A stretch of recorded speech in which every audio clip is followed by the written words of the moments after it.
Ishinomaki is a city of about 130,000 people, and what made Ishinomaki stand out on the news after the tsunami compared to a lot of the other cities that were also hit was how bad the damage was here.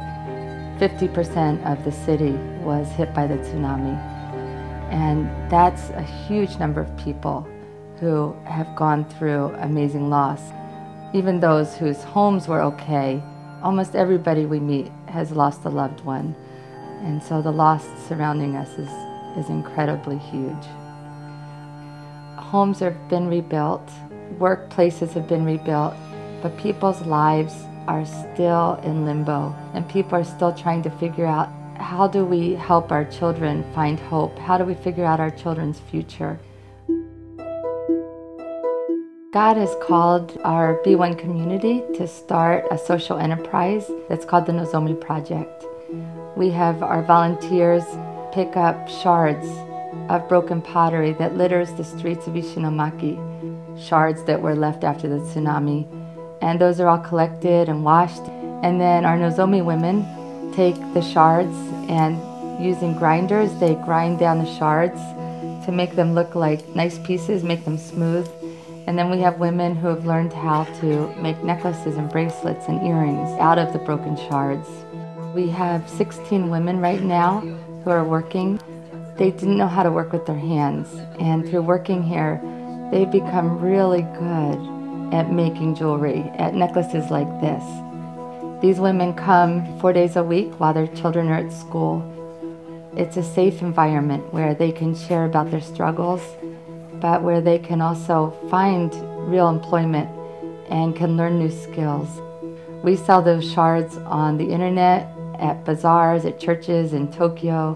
We have people from Singapore and Italy and Guam now trying to sell our products. Our desire is for this work to bring employment and hope and dignity to women in Ishinomaki. Every single woman who's working there lost either their home or a nuclear family member or both.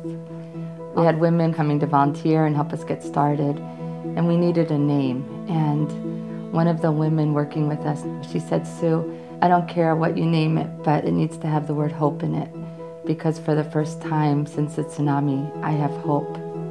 We named it the Nozomi Project because Nozomi is the Japanese word for hope. And Asian Access built the house, which is now housing the Nozomi Project.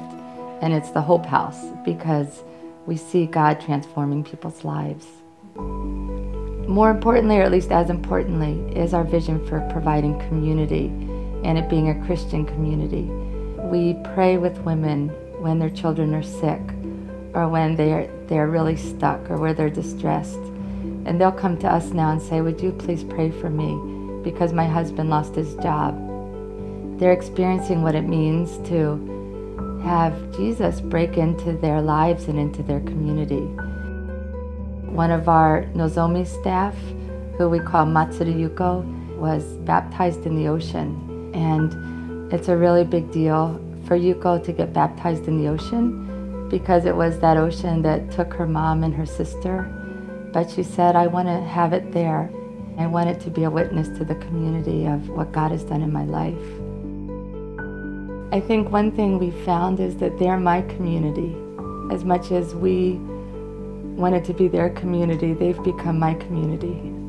I can't tell you how many times one of my mom friends has said, "But Sue, when are you leaving?